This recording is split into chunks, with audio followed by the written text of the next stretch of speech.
ओम शांति। आज 11 मार्च 2025 बाबा के आज के महावाक्य सुनेंगे। बाबा ने कहा, मीठे बच्चे। हाँ जी बाबा। बाप आए हैं तुम बच्चों को सुख चैन की दुनिया में ले चले। चैन है ही शांति धाम और सुख धाम में। तो हमारे लिए सुख और चैन, जब तक हम खुद को आत्मा नहीं समझते, जब तक हम खुद को सतो प्रधान, जो ओरिजिनल हमारी गुण है, शक्तियां हैं, वो नहीं निश्चय करके चलते, तब तक हम सुख और चैन की बाहरी रूप से खोज करते ही रहते। तो बाबा का ज्ञान जब हमें मिला, बाबा आया, बाबा ने हमें हमारा सत्य स्वरूप समझाया और समझाया कि ये ड्रामा एक चक्र की तरह जो घूमता रहता है, उसमें हमारी स्थिति यानी कैरेक्टर की स्थिति अपने आप बदलती रहती है और कैरेक्टर का आखिरी समय दुख और अशांति का रोल में होता है, बीतता है। तो अगर हमें भगवान का ज्ञान ना मिला होता, तो हमको जो दुनिया में धीरे धीरे अपने आप चारों तरफ अंतिम में जो अति में जा रही हैं परिस्थितियां, चारों तरफ ऐसी बातें हो रही हैं कि कभी कोई शरीर से दुखी है, कभी फाइनेंशियल कोई क्राइसिस से गुजर रहा है, कोई रिश्तों में परेशान है, कोई बाहरी दुनिया की हालत देखकर दुखी है। तो ऐसे में अगर हमें ये ज्ञान ना मिला होता भगवान का कि मैं कौन हूँ, मेरा सत्य क्या है, तो हम आज जो चैन से बैठकर भगवान को सुन रहे हैं, वो नहीं सुन पाते। तो भगवान आता है, बाबा आता है हमको उस सुख और चैन की दुनिया में ले चलने, अपना ज्ञान सुनाकर, अपना सत्य बताकर। और इसीलिए जो हम अपने में बार बार जब हम अपने को शांति धाम के वासी समझ, अपने को निराकार स्वरूप में कैरेक्टर से पूरा न्यारा करके जब एकदम निराकार आत्मा के रूप में याद करते हैं, तो शांति धाम की वो शांति हमें चैन देती है।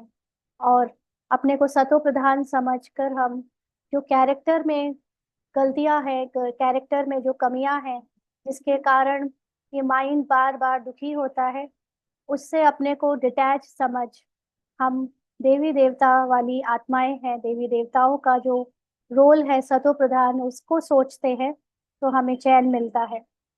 जैसे कभी कभी ऐसे होता है ना कि किसी चीज को जब हम ये समझते हैं कि ये मेरा है, तो उससे अगर उसमें कुछ कमी होती है तो हम देखकर बेचैन हो जाते हैं।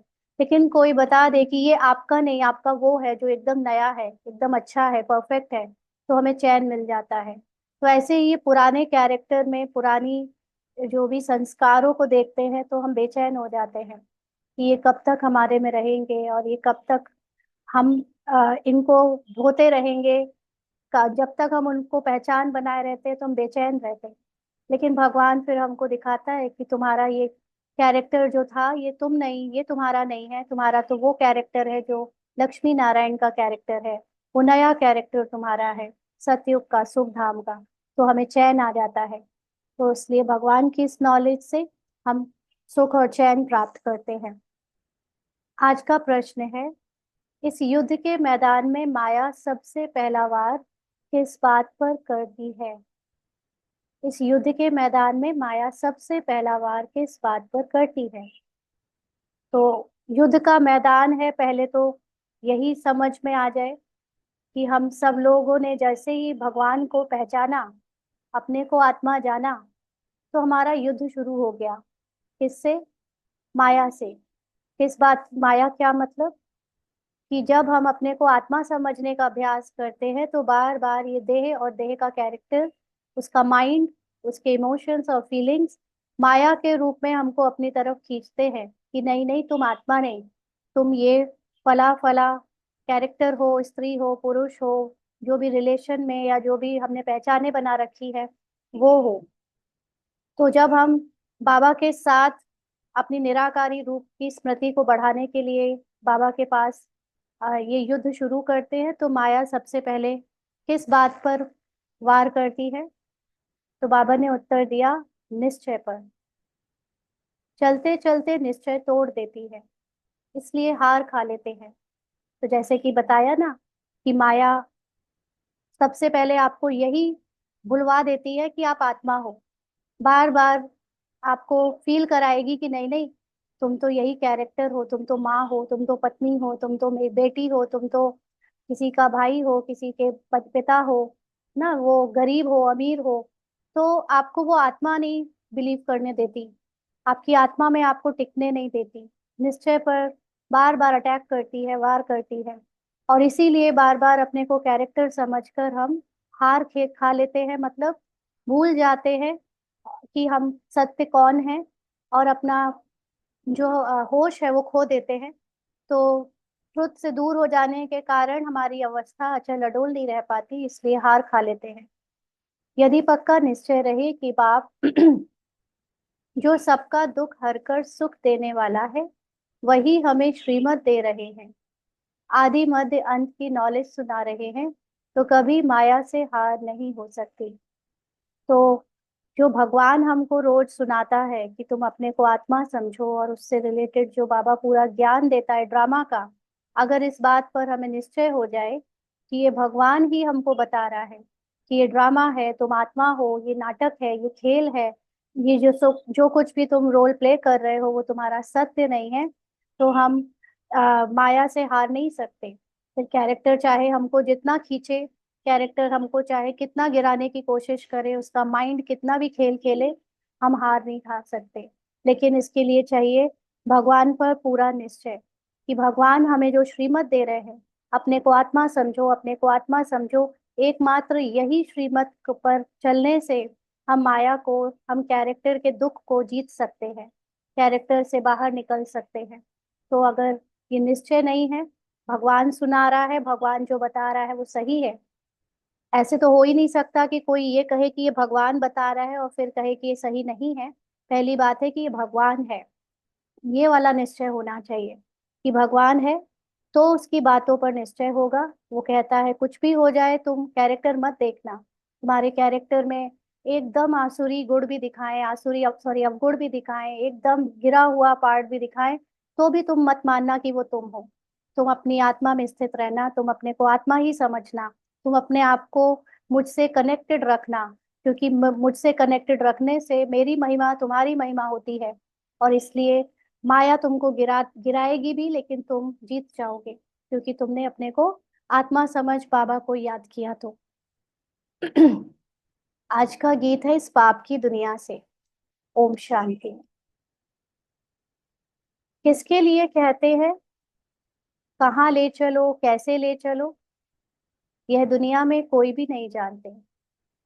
गाने में है ना, इस पाप की दुनिया से ले चलो, तो कहाँ ले चलो, कैसे ले चलो, ये नहीं जानता कोई कि कहाँ जाएंगे पाप की दुनिया को छोड़कर। कौन सी दुनिया है ऐसी जहाँ पाप ना हो? तुम ब्राह्मण कुल भूषण नंबरवार पुरुषार्थ अनुसार जानते हो।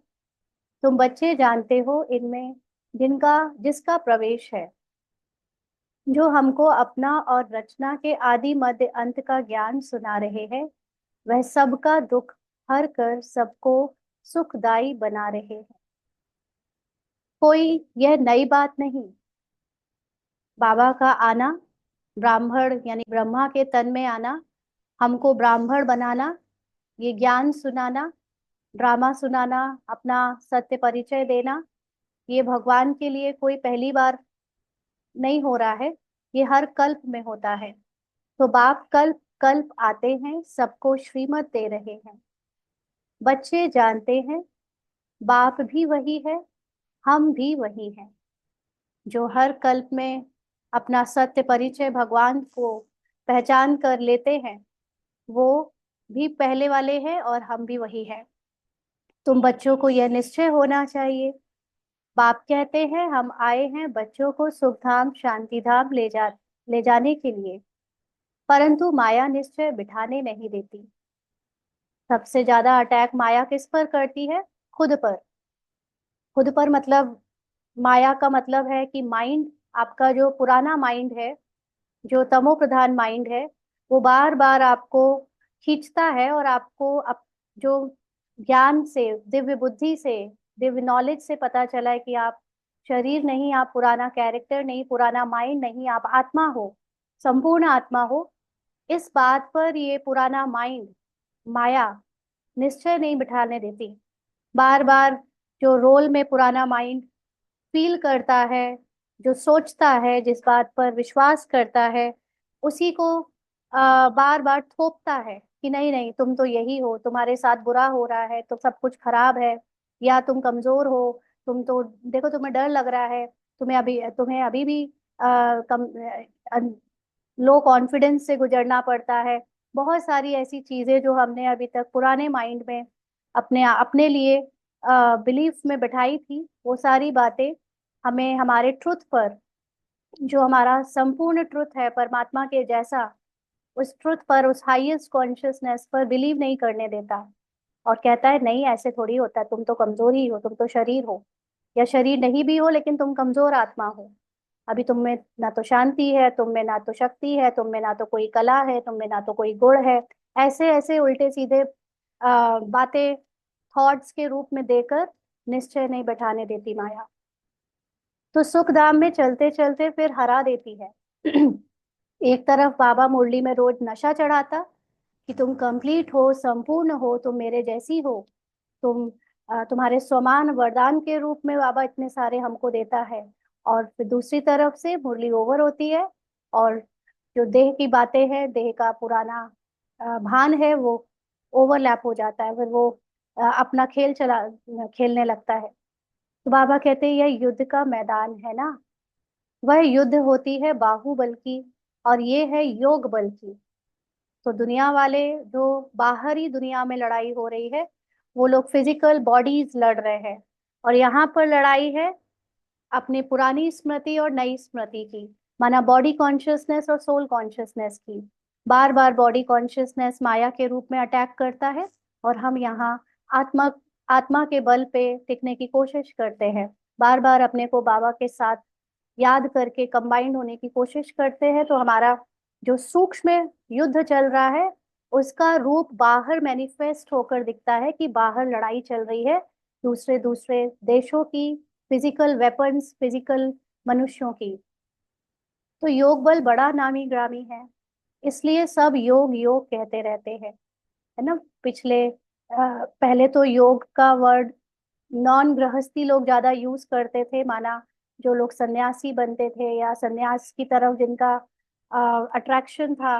बट अभी तो बहुत फैशन बढ़ गया है योग बल का, ना। लोग, ये तो हमेशा से बोला जाता रहा है कि जो आत्मिक बल है, जो आत्मा का बल है, वो सबसे बड़ा बल है। तो योग बल माना आत्मा का बल, और वो सब जानते हैं कि आत्मा का बल या विल पावर जो चीज है, वो सबसे बड़ी चीज है संसार की। तो इसीलिए सब लोग मेडिटेशन सीखने की कोशिश करते हैं या सीखना चाहते हैं, ताकि उनकी विल पावर बढ़ पाए, उनका कंसंट्रेशन बढ़ पाए, उनकी पावर्स बढ़ पाए। तो तुम यह योग एक ही बार सीखते हो। हम जो विल पावर या सोल पावर बढ़ाने के लिए पुरुषार्थ करते हैं या ये जो सीख रहे हैं, वो केवल एक ही बार ज्ञान लेकर सीखते हैं। बाकी वह सब अनेक प्रकार के हठ योग सिखलाते हैं।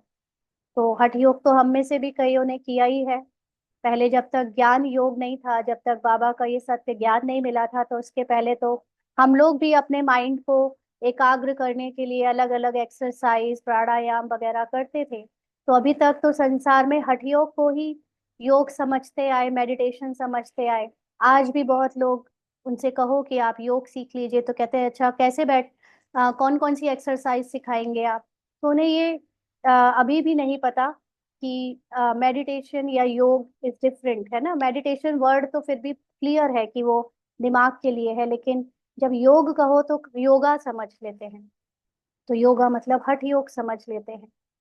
तो बाबा कहते हैं यह उनको पता नहीं है कि बाप कैसे आकर योग सिखलाते हैं, भगवान का योग कैसा होता है। योगा नहीं सिखाता भगवान, शरीर को हिला डुल्ला नहीं सिखाता, लेकिन मन को कैसे अपने तरफ मोड़कर कैसे उसको उसके सत्य तक पहुंचाया जाए, ये सिखलाते हैं भगवान। तो वह तो प्राचीन योग सिखला ना सके, ये प्राचीन योग सबसे पुराना योग क्यों है? क्योंकि भगवान ये योग हमको सबसे पहले आदि में हमारे हम थे ही सोल कॉन्शियस, तो स्टार्टिंग से जो चला है वो सबसे पुराना योग है। वो अलग बात है कि वो तब योग लगाते नहीं, ऑलरेडी वो योग युक्त हैं देवी देवता।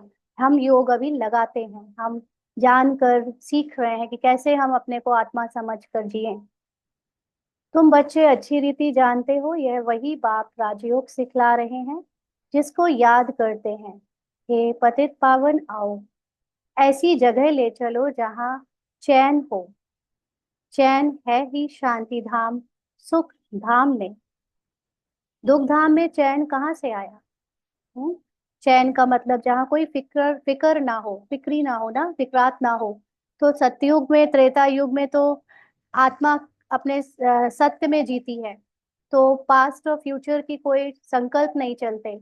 लेकिन द्वापर और खास कलयुग में तो पास्ट और फ्यूचर में ही जीवन चलता है। तो यहाँ पर फिक्र ना हो ऐसे कैसे हो सकता है? क्योंकि ये है ही समय और युग पास्ट और फ्यूचर की चिंताओं का, दुख का। तो यहाँ तो दुख ही दुख है। बाबा कहते चैन नहीं है तब तो ड्रामा अनुसार बाप आते हैं। यह है दुख धाम, दुख के पहाड़ गिरने वाले हैं। भले कितने भी धनवान हो, वह कुछ भी हो, कोई ना कोई दुख जरूर लगता है।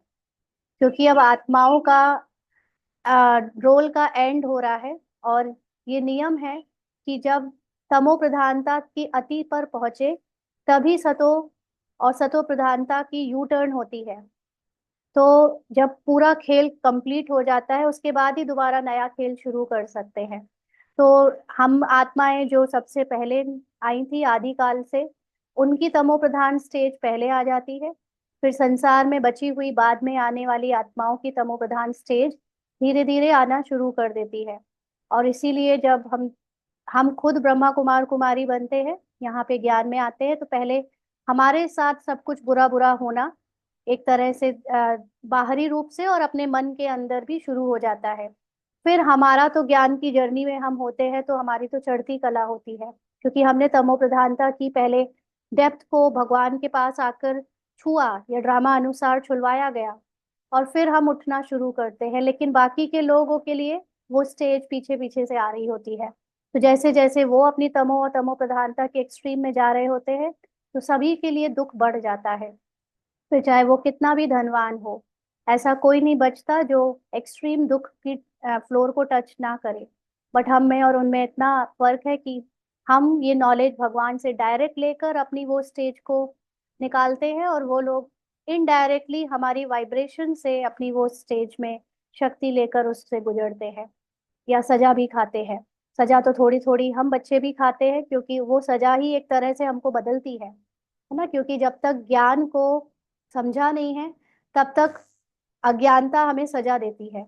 और हर बार हर परिस्थिति ही हमारे ज्ञान को बढ़ाती है, हमारे एक्सपीरियंस को बढ़ाती है। तो हर बार थोड़ा थोड़ा सा दुख जो मिलता है, उसी से अकल आती है कि ये दुख से हम परे हैं, उसी से ज्ञान की डेप्थ समझ में आती है। लेकिन फिर हमारे लिए वो सारी स्टेजेस बाबा के साथ मिलकर बड़े प्यार से क्रॉस हो जाती है। तो फिर बाकियों के लिए वो स्टेज जब आती है तो उनको सफरिंग बहुत होती है, क्योंकि ना तो उनके पास ज्ञान है ना बाबा है। तो तुम बच्चे, इसीलिए इस समय भक्ति भी बहुत बढ़ गई है। आप देखिए, एक एक गुरु के पास हजारों लाखों की भीड़ है, और सबके पास, किसी किसी के पास रियल में सिद्धि है, किसी के पास सिर्फ विश्वास है, निश्चय है लोगों का, तो उससे काम हो रहा है।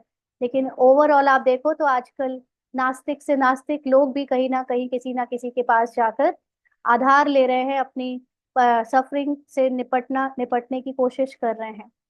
तो तुम बच्चे जानते हो हम मीठे बाप के साथ बैठे हैं, जो बाप अभी आए हुए हैं। ड्रामा के राज को भी अभी तुम जानते हो। ये नॉलेज सिर्फ हमको अभी मिलती है भगवान के द्वारा, और ड्रामा की नॉलेज भी लास्ट में मिलती है। अगर ड्रामा की नॉलेज खेल के कभी बीच में मिल जाए तो फिर हमारा खेलना ही बंद हो जाए, खेल में मन ही ना लगे। जैसे अभी मन नहीं लग रहा ना, वैसे बीच में अगर मन ना लगे तो बड़ी मुश्किल हो जाए। लेकिन लास्ट में बाबा ये खेल का ज्ञान देता है, तो चलो हम लोग काट लेते हैं कि ठीक है, हमारा खेल अब खत्म होने वाला है, तो हम अपनी ओरिजिनल घर को और आने वाले खेल की स्टार्टिंग को याद कर करके लास्ट का खेल गुजार लेते हैं ना। तो ये इसीलिए ड्रामा में ऐसा नून है कि ड्रामा की नॉलेज जो सीक्रेट है खेल का वो लास्ट में पता चलता है। जनरली हम लोग जो फिजिकल गेम्स खेलते हैं, लौकिक स्थूल गेम्स, उसके नियम शुरुआत में बता दिए जाते हैं पहले से ही। और ये वाला खेल ऐसा है कि इसका नियम वैसे हमें, अगर हम हद की कल्प की साइकिल में देखें लिमिटेड 5000 ईयर्स में, तो उसके लास्ट में बताया जा रहा है। बट अगर हम बेहद के कल्प में देखें, यानी जब आत्मा का स्टार्टिंग होता है नॉलेज से अपनी ट्रुथ को जानने का, तो ये संगम युग स्टार्टिंग है। तो उसको देखे तो हाँ, हमको स्टार्टिंग में ही रूल पता चल गया, नियम पता चल गया कि आपको आत्माभिमानी होकर चलाना खेलना है ये गेम। तो हम 2500 वर्ष तक तो आत्माभिमानी होकर खेलते हैं, तो हम विनर रहते हैं। फिर बाकी के 2500 वर्ष हम भूल जाते हैं कि हमें आत्माभिमानी होकर रहना था ड्रामा अनुसार। तो फिर हम सफरिंग में चले जाते हैं, है ना। इसलिए ये भी बाबा अभी लास्ट में ही बताता है, या कल्प की स्टार्टिंग भी कह सकते हैं, दोनों ही चीजें, क्योंकि चक्र का एंड ही आदि होता है। तो बाप अभी आए हुए हैं, हमको साथ ले जाएंगे। बाप हम आत्माओं को कहते हैं क्योंकि वह हम आत्माओं का बाप है ना, जिसके लिए ही गायन है, आत्माएं परमात्मा अलग रहे बहुकाल। शांति धाम में सभी आत्माएं साथ में रहती हैं। वहां पर किस फॉर्म में रहेंगी? निराकार रूप में ही रहेंगी। तो अभी बाप तो आए हैं, बाकी जो थोड़े वहां रहे हुए हैं वो भी ऊपर से नीचे आते रहते हैं। यहाँ तुमको बाप कितनी बातें समझाते हैं। तो ऊपर से नीचे आते रहते हैं का मतलब, बाबा के लिए ऊपर और नीचे क्या होगा? एक निराकार के लिए ऊपर नीचे का मतलब हमारी साकारी डेफिनेशन के अकॉर्डिंग वो ऊपर और ये नीचे नहीं होता। ऊपर और नीचे का मतलब होता है स्थिति से। हमारी जो हाईएस्ट स्थिति है, आत्मा जब अपने निराकारी ओरिजिनल गुण में होती है, सिर्फ बिंदु होती है या सिर्फ निराकार होती है, कोई कैरेक्टर का भान नहीं होता, तो उस समय वो हाईएस्ट कॉन्शियसनेस में होती है। और जब वो रोल में आती है, फिजिकल बॉडी के अंदर प्रवेश में या रोल में प्ले करना शुरू करती है, तो उसको अपनी हाईएस्ट कॉन्शियसनेस की स्टेज को छोड़कर नीचे लोअर प्रकृति के स्टेज में आना पड़ता है। इसलिए वो उसको नीचे आना कहा गया है।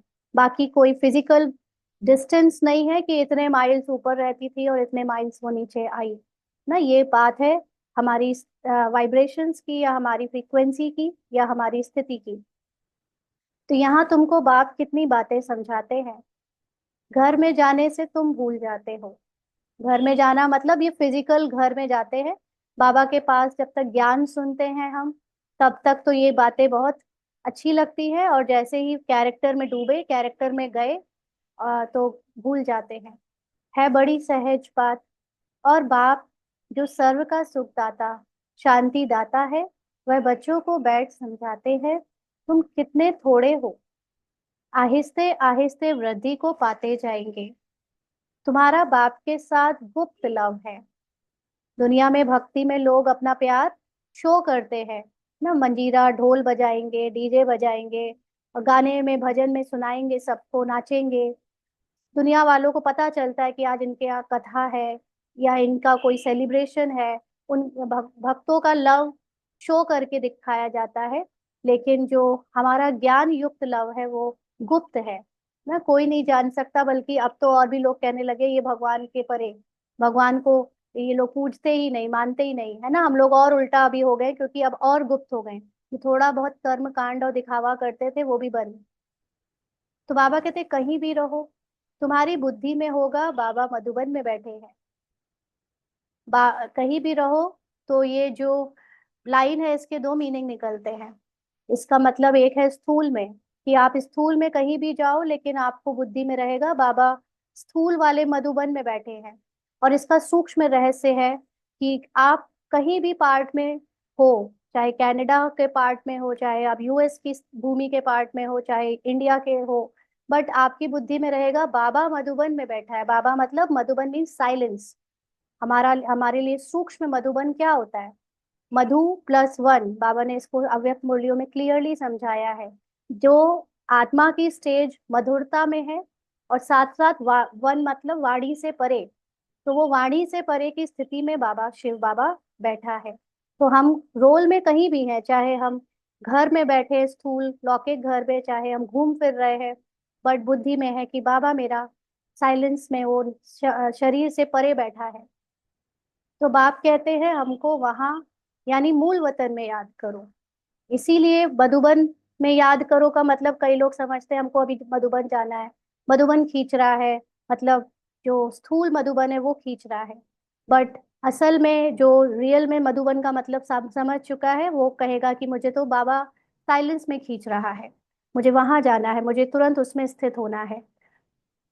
तो तुम्हारा भी निवास स्थान वहां है तो जरूर बाप को याद करेंगे, जिसको कहते हैं तुम माता पिता। तो तुम्हारा का मतलब बाबा किसको कह रहा है? ये माइंड को कह रहा है। ये पुरुषार्थ कर रहा है ना अपने घर वापस जाने का। तो माइंड कहाँ से निकला है? ये मन बुद्धि कहाँ से आए हैं? ये आत्मा से आए हैं। और आत्मा बाबा के साथ मधुबन में बैठी है, माना अपनी वाणी से परे की अवस्था में उसका असली घर है, वहां बैठी है साइलेंस में। तो ये जो मन बुद्धि नीचे पार्ट में अभी अपने को गिरा हुआ कैरेक्टर युक्त समझते हैं, उनके लिए उस माइंड को वापस अपने साइलेंस आत्मा में लौटना है। तो इसलिए बाबा को याद वहां करें, अपने साइलेंस में बाबा के साथ करें, जिसको कहते हैं तुम माता पिता। तो बाबा को माता पिता के रूप में याद करना, यह वह बरोबर अब तुम्हारे पास आए हैं। तो जो भगवान अभी तक सिर्फ जिज्ञासा में था कि भगवान कौन है, कहाँ रहता है, अभी वो आकर हमें अपना ट्रुथ बता रहा है। बाप कहते हैं मैं तुमको ले जाने के लिए आया हूँ। रावण ने तुमको पतित तमो प्रधान बनाया है। किसको बनाया है? मन को बनाया है, मन बुद्धि को बनाया है ना, उसी के कारण संस्कार तमो प्रधान हो गए। अब सतो प्रधान पावन बनना है। तो अब इस मन और बुद्धि दोनों को वापस जो आत्मा का ओरिजिनल स्टेज है उसमें लौट जाना है, और वो है सतो प्रधान, पवित्र एकदम, ड्रामा के कैरेक्टर से कहानी से डिटैच हो जाना, उसको कहते हैं पावन या पवित्र बनना। तो पतित चल कैसे सकेंगे? अगर हम ड्रामा और कैरेक्टर ही खुद को समझेंगे तो कभी साइलेंस में जा सकेंगे? कभी साइलेंस निराकारी आत्मा में स्थित हो सकेंगे? नेवर ना। तो हर किसी को अपने कैरेक्टर को भूलना पड़ता है पहले। इसीलिए जब आत्मा मर, जिसको हम कहते हैं किसी की डेथ हो गई, तो आत्मा जब शरीर से निकलती है तो उसको अपने पुराने जन्मों का थोड़ा थोड़ा सा अफेक्ट होता है, थोड़ा नशा रहता है। इसीलिए वो सूक्ष्म शरीर में भी थोड़ा सफरिंग करके फिर नेक्स्ट शरीर में जाती है। लेकिन अब ड्रामा का एंड आ गया है, और थोड़ा सा भी अगर उसके ऊपर किसी भी अपने पुराने संस्कार का या तमो या रजो का प्रभाव रहा, तो वो साइलेंस में नहीं जा सकेगी। और क्योंकि अब आगे का कोई कलयुग में जन्म भी नहीं है, सतयुग में ऐसे पहुंच नहीं सकते पुराने संस्कारों के साथ, इसीलिए वो संस्कारों को मिटाने के लिए बाबा पहले से हमको इस बॉडी में रहकर आखिरी में पुरुषार्थ कराता है कि तुम अपने को न्यारी आत्मा कैरेक्टर से मुक्त समझो, अब कैरेक्टर में अब मत डूबना। अब कैरेक्टर से कोई भी पहचान नहीं बनाना। तुम्हारे कैरेक्टर में ड्रामा अनुसार जो बचा हुआ रोल है वो कैसे भी बजे, अच्छा बजे बुरा बजे, लेकिन तुम बस वो मत समझना कि वो तुम हो, नहीं तो तुम्हारे सूक्ष्म शरीर में वो फिर रिकॉर्डिंग आगे भी जाएगी और हिसाब किताब साथ में जाएगा। तो तुम पवित्र दुनिया या उस शांति धाम में नहीं जा सकोगे। तो पवित्र तो जरूर बनना है। अभी एक भी मनुष्य सतो प्रधान नहीं। यह है तमो प्रधान दुनिया, यह मनुष्यों की ही बात है। मनुष्य के लिए तमो प्रधानता होती है, आत्मा के लिए तमो प्रधानता की बात नहीं। मनुष्य का मतलब है मन के वश, और ये मन ही गुजरता है सतो रजो तमो की स्टेजेस से। तो अभी हम खुद को, ये मन ही खुद को आत्मा कहता आया, यही इसने धोखा दिया कि ये मन, ये माइंड मैं आत्मा हूँ ऐसा बोलता आया, तो हम लोगों को लगा कि मेरे मन में कोई गंध है, मेरे मन में कोई बुरे विचार है, कोई विकारों की बात है, तो मतलब मैं विकारी हूँ। लेकिन सच्चाई ये है कि ये मन अभी रावण की दुनिया का है, ये तमो प्रधान है। इसलिए उसकी गंदगी, उसकी बुराई मेरी बुराई नहीं है, मेरी मतलब आत्मा की सच्चाई नहीं है। आत्मा तो हमेशा बाबा के समान रहती है, फ्रेश रहती है ना। लेकिन मन को अभी वापस फ्रेश होना है, वापस आत्मा जैसा बनना है, सतो प्रधान कंप्लीट होना है, कंप्लीटनेस में लौटना है। तो मनुष्य के लिए ही सतो प्रधान सतो रजो तमो का राज समझाया जाता है। अंडरलाइन, मनुष्य के लिए। मनुष्य का मतलब है मन के वश। तो सतयुग त्रेता में जो रोल प्ले होता है उसमें वो मन के वश नहीं होते, इसलिए उनको मनुष्य नहीं देवता कहते। लेकिन द्वापर से उनके रोल में डुअलिटी आ जाती है, अच्छाई बुराई के परखना आ जाता है ना। तो इसलिए वो मन के वश होते होते फिर रजो और तमो की स्टेजेस को क्रॉस करते हैं, तो वो मनुष्य कहलाने लगते हैं। बाप बच्चों को ही समझाते हैं, यह तो बहुत इजी है। तुम आत्माएं अपने घर में थी, वहां तो सब पावन आत्माएं रहती हैं, अपवित्र तो रह ना सके, उसका नाम ही है मुक्ति धाम। तो अपवित्र का मतलब ही है कि कोई भी आपकी आत्मा के ऊपर सिंगल लेयर भी शरीर की या रोल की पहचान की या कोई संकल्प की चढ़ी हुई है तो भी वो अपवित्र है। जैसे गोल्ड, 24 कैरेट गोल्ड ही पवित्र होता है, अगर वो 22 भी हो जाए तो भी अपवित्र है। तो इसलिए आत्मा में अगर थोड़ी सी भी गिरावट है तो वो अपवित्र होने लगती है। तो अभी गिरावट का मतलब उसके मन की जो अलग पहचानें बनी हुई है, झूठी असत्य, वो अगर मेमोरी में है मतलब अपवित्र है। और ऐसी आत्मा मुक्ति धाम में नहीं रह सकती। अभी बाप तुमको पावन बनाए भेज देते हैं, फिर तुम पार्ट बजाने के लिए सुख धाम में आते हो, सतो रजो तमो में तुम आते हो। पुकारते भी हैं बाबा हमको वहां ले चलो जहां चैन हो। साधु संत आदि किसी को भी यह पता नहीं है कि चैन कहाँ मिल सकता है। अभी तुम बच्चे जानते हो, सुख शांति का चैन हमको कहाँ मिलेगा। कहाँ मिलेगा ये पता चल गया ना अभी। साधु संत तो चैन के लिए फिजिकल डिस्टेंस बना लेते हैं, पहाड़ों पे चले जाते हैं या कुटिया में चले जाते हैं, घर समाज शहर छोड़कर भाग जाते हैं। लेकिन हमें पता है कि अभी चैन ये सब छोड़ने पे नहीं, चैन कहाँ मिलेगा सुख और शांति, अपने मन के अपने अंदर जाकर अपने सारी पहचानों को डिटैच करके भूल कर अपने साइलेंस निराकार स्थिति में टिक कर मिलेगा। तो अभी हमको ये पता चल गया है। तो बाबा अभी हमको 21 जन्म के लिए सुख देने के लिए आए हैं, बाकी जो पीछे आते हैं उन सबको मुक्ति देने आए हैं। देरी से जो आते हैं उनका पार्ट ही थोड़ा है। तो जैसे जैसे बाबा के पास और भी लोग आ रहे हैं लास्ट में मेडिटेशन सीखने, तो उनको ज्यादा कुछ ज्ञान समझ नहीं आएगा, उनको ड्रामा वगैरह कुछ ज्यादा जरूरी नहीं समझ आए। तो लास्ट में तो आने वालों को केवल मुक्ति मिलेगी। मुक्ति का मतलब सिर्फ अपनी आत्मा का परिचय मिलेगा, ड्रामा को नहीं समझ पाएंगे। तो देरी से जो आते हैं उनका पार्ट ही थोड़ा है, थोड़े बहुत त्रेता युग में वो पार्ट बजा लेंगे, बाकी वो ड्रामा समझकर जीवन मुक्ति का अनुभव ना इस जन्म में कर पाएंगे और ना आने वाले जन्म में वो जीवन मुक्ति में ज्यादा पार्ट प्ले करेंगे। तुम्हारा पार्ट है सबसे बड़ा। जिन्होंने जितना ज्यादा नॉलेज लिया है, जितनी कंप्लीट नॉलेज ली है, उतना वो कंप्लीट साइकिल में रोल प्ले करते हैं। जितनी नॉलेज कम उतनी कम साइकिल में रोल प्ले होता है।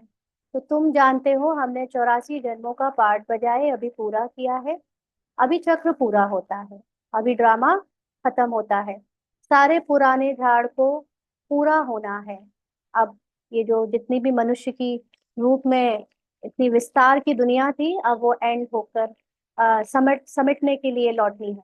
अभी तुम्हारी ये गुप्त गवर्नमेंट दैवी झाड़ का कलम लगा रही है, लेकिन पुरानी के विस्तार को खत्म करने के पहले नई में कौन कौन आएगा ये भी पहले से ही उसकी स्थापना की जाती है, कलम लगती है। तो वे लोग तो जंगली झाड़ों का कलम लगाते रहते हैं, यहाँ बाप कांटों से बदल दैवी फूलों का झाड़ बना रहे हैं। तो भगवान या बाबा यहाँ आकर हमको सोल कॉन्शियस बनाकर फूलों के माफिक बना रहा है। बाकी संसार में तो लोग यहाँ पे भी बहुत सारी जगह मेडिटेशन सिखाया जाता है, बहुत सारी जगह पर लोगों को स्पिरिचुअलिटी या रिलीजियस बातें बताई जाती हैं, बट कोई भी सोल कॉन्शियस नहीं बनता। सोल मतलब बेसिकली वहां पर लोगों को बताया जाएगा कि तुम एक बीइंग हो, तुम एक कॉन्शियसनेस हो, तुम एक अवेयरनेस हो, ये सब बताएंगे। लेकिन कहेंगे अपने को निराकारी या उस ब्रह्मांड में या ब्रह्म में लीन कर लो। बट उनको कभी ये नहीं बताएंगे कि आपको आत्मा की कॉन्शियसनेस से जीना है, आत्मा की कॉन्शियसनेस से रोल प्ले करके अपने आप को सतो प्रधान रोल में लाना है। इसीलिए वो लोग सतयुग या त्रेता युग में नहीं आते, वो लोग साइलेंस लास्ट डेस्टिनेशन समझते हैं। और बाबा ने हमको साइलेंस लास्ट डेस्टिनेशन नहीं बताया, हमारे पास साइलेंस में जाकर फिर बेस्ट संकल्पों को क्रिएट करना बताया है। तो वो बेस्ट संकल्प सतो प्रधान स्थिति के संकल्प होते हैं। इसलिए हमको बाबा कहते हैं ना, तुमको भी शांति धाम टच करके फिर सुख धाम में आना है। तो शांति धाम मतलब हमें योग में पहले अपने साइलेंस को टच करना है, अपनी निराकारी स्थिति को टच करने का मतलब है पुराना कैरेक्टर से पूरा डिटैच होना है। और फिर हमें अपने सतो प्रधान संकल्पों को फॉर्म करके वर्ल्ड की सेवा के लिए यूज करना है। तो वो हमारा सुख धाम जो है वो भी साथ साथ यहाँ पर उसके संस्कार अंदर आते जा रहे हैं, चल रहा है ताकि हम सतयुग में आ पाए। तो बाबा कहते हैं वो भी गवर्नमेंट है और यह भी गुप्त गवर्नमेंट है। संसार वाली गवर्नमेंट तो अलग है, ये है बाबा भगवान की गुप्त गवर्नमेंट। वह क्या करते हैं और यह क्या करते हैं, फर्क तो देखो कितना है। वो लोग समझते कुछ भी नहीं है, झाड़ों का सैपलिंग लगाते रहते हैं। वह जंगली झाड़ तो अनेक प्रकार के हैं, कोई किसी का कलम लगाते हैं, कोई किसी का। अभी तुम बच्चों को बाप फिर से देवता बना रहे हैं। तुम सतो प्रधान देवता थे, फिर 84 का चक्र लगाकर तमो प्रधान बने हो।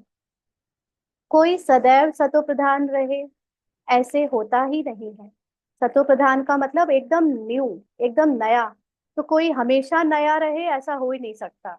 जिस दिन बनता है कोई चीज, उसके अगले ही सेकंड वो पुरानी होनी शुरू हो जाती है ना, क्योंकि हमारे लिए नया और पुराने का कॉन्सेप्ट रिलेटिव है टाइम से।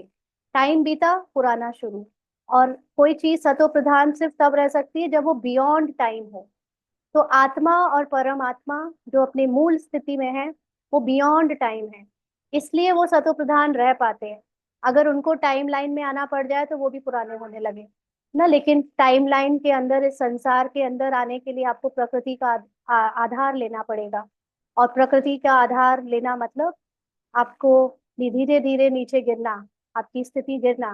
तो इसीलिए इस संसार में, प्रकृति की दुनिया में कोई भी चीज हमेशा न्यू या सतो प्रधान नहीं रह सकती। हर चीज नई से फिर पुरानी होती है। तुम 24 कैरेट सोना थे, अब 9 कैरेट सोने के जेवर बन गए हो। 9 बिल्कुल नकली हो जाता है, फिर 24 कैरेट बनना है। आत्माएं ऐसे बनी है ना। जैसे सोना वैसा जेवर होता है। तो सोना और जेवर, जेवर किससे बनता है? सोने से बनता है। तो ये संसार क्या है? ये जेवर है। ये पूरा खेल, ये ड्रामा की जितनी भी स्थूल रचना है, ये जेवर है। तो ये पूरा, जैसे जब आत्मा के अंदर सतो प्रधान स्मृति, सतो प्रधान पार्ट होता है, तो उसका संसार भी बिल्कुल सतो प्रधान होता है। जब वही आत्मा अपने ओल्ड उसमें आ जाती है, भूल जाती है सब कुछ, इम्प्योर संकल्प, इम्प्योर आइडेंटिटीज हो जाती हैं, तो उसका संसार भी एकदम वैसी नकली हो जाता है। इसलिए बाबा कहते हैं झूठी दुनिया ना, झूठा संसार। तो ये आत्मा ने अपने आप को झूठ में जीना सीख लिया कि मैं शरीर हूँ, शरीर की कमजोरियां हूँ, शरीर की ये अलग अलग भावनाएं हूँ, इमोशंस हूँ। तो इसलिए संसार भी वैसे ही झूठा दिखने लगा, झूठा हो गया। तो जैसा सोना होगा, जैसी आत्मा होगी, वैसा जेवर होगा, वैसे ही संसार होगा। अभी सब काले सावरे बन गए हैं। इस समय आत्मा का जो मन है वो एकदम काला सांवरा यानी झूठा हो गया है। इसलिए सब दुनिया में काला रंग, काले, काला मतलब नकली चीजें आजकल ज्यादा महंगी हो गई हैं। इज्जत रखने के लिए काला अक्षर ना कह सावरा कह देते हैं। आत्मा सतो प्रधान प्योर थी, फिर कितनी खाद पड़ गई है। आत्मा जब तक डुअलिटी में नहीं आई, उसका मन बुद्धि ने अलग पहचान नहीं बनाई, तब तक वो प्योर थी। यानी रोल में देखें तो प्योर थी, ऊपर बिना शरीर के तो हमेशा प्योर है। लेकिन जैसे ही डुअलिटी आई, द्वैत आया, और अच्छी बुरी की पहचान से अनेक पहचानें बननी शुरू हो गई, तो फिर उसके ऊपर खाद पड़ती गई। अभी फिर प्योर होने के लिए बाबा युक्ति भी बतलाते हैं। ये है योग अग्नि, इनसे ही तुम्हारी खाद निकल जाएगी। माना जितना देहभान है, पुराने रोल से अटैचमेंट्स हैं, ममता है, कॉन्शियसनेस में जितनी कमजोरियां हैं, वो सब खत्म होंगी बार बार अपने को संपूर्ण सतो प्रधान बाप समान आत्मा समझ उनके साथ योग लगाने से, या उनके साथ कंबाइंड रहने से। किसी भी हालत में इस कैरेक्टर से अपनी पहचान नहीं बनानी है। कोई भी तरह से, चाहे वो ब्राह्मण कैरेक्टर, बीके कैरेक्टर ही क्यों ना है, बीके कैरेक्टर का रोल प्ले करना है, बीके कैरेक्टर की जिम्मेवारियां सब कुछ करनी है, जो भी ड्रामा आपसे कराए। लेकिन अंदर से बिल्कुल भी ये भान ना रहे कि मैं कोई बीके या ब्राह्मण हूँ। मतलब कहने का कि वो एज अ लिमिटेड माइंड ना स्मृति में रहे, क्योंकि पार्ट प्ले करोगे तब तो याद रहेगा ही ना, तभी तो वो पार्ट प्ले होगा। अगर डॉक्टर को ये याद ना रहे कि वो डॉक्टर है, तो वो कैसे सर्जरी करेगा, कैसे दवाइयां देगा, उसको तो याद ही नहीं रहेगा। तो ऐसे ही ऊपर से माइंड में याद रहेगा कि मैं बीके हूँ, मैं ब्राह्मण हूँ, क्योंकि मुझे जब नियम धारणाओं पे चलना है, मुझे जब सेवा करनी है, मुझे जब दूसरों को रोल के अंदर, ड्रामा के अंदर कुछ बताना है, तो ऑब्वियसली मुझे बीके या ब्राह्मण बताना है खुद को। लेकिन एक सूक्ष्म में जो अंदर आपकी ट्रुथ की स्मृति है, वो सदा यह कि ये सब मैं नहीं हूँ। वो बताने वाली चीज नहीं, वो आपके अपने लिए है, ताकि आप हमेशा डिटैच रहो, कभी भी चिपको नहीं किसी भी रोल से। तो उससे जितना अपने को आत्मा समझेंगे, सारी जो गोंद गम या फेविकॉल चिपकी हुई है अलग अलग रोल से, वो मिटनी शुरू हो जाएगी। बाप को याद करना है। बाप खुद कहते हैं मुझे इस प्रकार याद करो। अभी 1 मिनट के लिए सभी अशरीरी होकर बाबा को याद करेंगे।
आगे बाबा कहते हैं, पतित पावन मैं हूँ, तुमको अनेक बार हमने पतित से पावन बनाया है। पतित का मतलब बॉडी कॉन्शियस, पावन का मतलब सोल कॉन्शियस। तो यह भी पहले तुम नहीं जानते थे, अभी तुम समझते हो। आज हम पतित हैं, कल फिर पावन होंगे। उन्होंने तो कल्प की आयु लाखों वर्ष ले मनुष्य को घोर अंधियारे में डाल दिया है। बाप आकर अच्छी रीति सब बातें समझाते हैं। तुम बच्चे जानते हो हमको कौन पढ़ाते हैं। ज्ञान का सागर पतित पावन बाप, जो सभी का सदगति दाता है। मनुष्य भक्ति मार्ग में कितनी महिमा गाते हैं, परंतु उसका अर्थ कुछ भी नहीं जानते हैं। स्तुति करते हैं तो सभी को मिलाकर करते हैं ना, सारे देवी देवताओं को भी मिलाकर मंदिर में रख देते हैं, या सभी देवी देवताओं को एक एक एक महिमा के लिए यूज करके जो भी गाना बजाते हैं वो वैसे स्तुति में बजाते हैं। तो जैसे गुड़ गुड़धानी कर देते हैं। जिसने जो सिखाया वह कंठ कर लिया। अब बाप कहते हैं जो कुछ सीखे हो वह सब बातें भूल जाओ।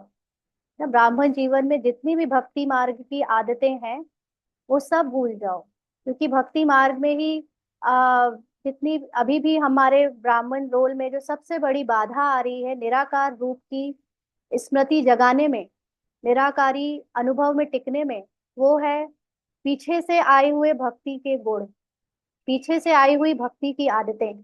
जैसे भक्ति में अपने को कमजोर समझकर भगवान को हमेशा ऊंचा समझा। यहाँ पर भी कई बार बहुत सारे लोग यही कहते हैं कि हम तो नीचे हैं, दीदियां बहुत ऊंची हैं, दादियां बहुत ऊंची हैं, ब्रह्मा बाबा मम्मा बहुत ऊंचे हैं, हम तो नीचे हैं, है ना। तो ये भक्ति की आदत है।